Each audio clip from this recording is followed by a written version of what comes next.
last State of the Nation's address, asked political parties, mainly MPP and NDC, to meet up and fashion out a way out of this vigilantism situation.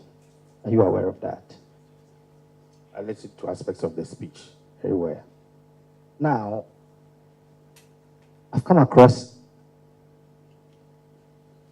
an article which seemed to be saying that, according to you, we shouldn't rush the fight of vigilantism, but rather we should build trust. Look, what did you mean when you said that? Did you really say that, actually? I said it, and I think it's one of the rather gentler statements I've made. By providing time and exit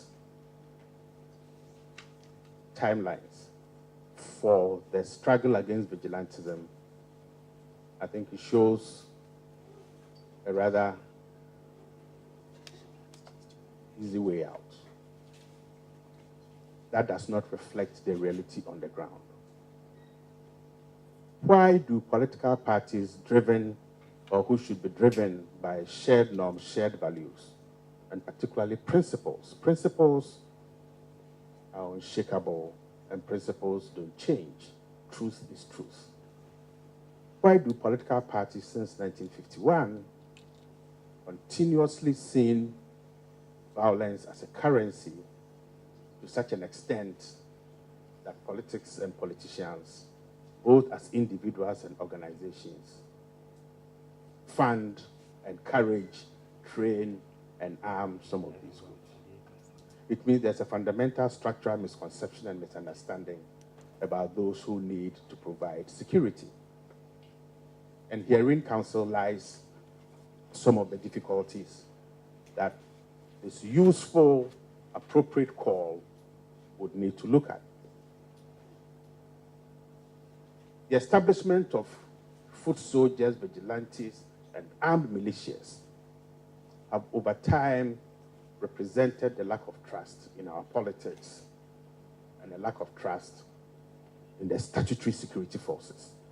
What it means in practice is that because both parties have been in power before, and because they know what they have done to the statutory security forces, they know that when they are in opposition, the party, the incumbent party, will do a similar thing.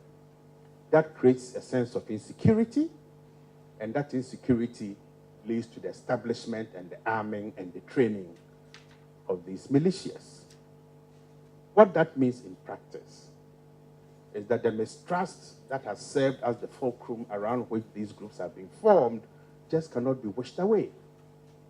So my argument there is simple. Yes, we need to deal with the vigilantes, but you cannot just wish them away, because